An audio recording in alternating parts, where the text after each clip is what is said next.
J'ai ouvert la porte de notre chambre et je les ai trouvés là, ensemble, sous mes draps, comme si c'était la scène la plus normale du monde.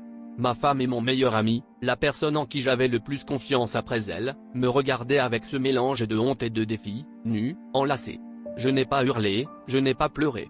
J'étais figé, le cœur battant si fort que j'avais l'impression qu'il allait exploser.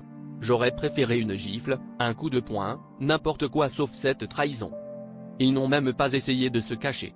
Au lieu de ça, ils m'ont demandé de les comprendre, comme si j'étais le problème, comme si mon amour pour elles était un obstacle à leur bonheur.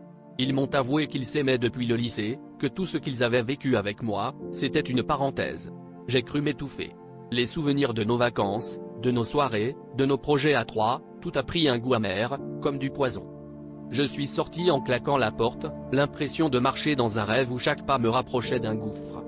Pendant des jours, j'ai erré, incapable de dormir, de manger, rejouant la scène encore et encore dans ma tête. J'aurais voulu les haïr, mais ce n'était que du vide, un mélange de tristesse et de rage qui ne voulait pas sortir.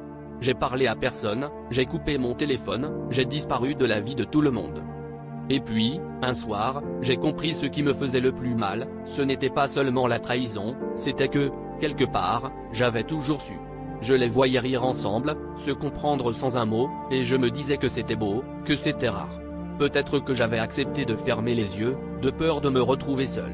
Le vrai choc, c'est de réaliser qu'on préfère parfois l'illusion à la vérité, jusqu'à ce que tout explose.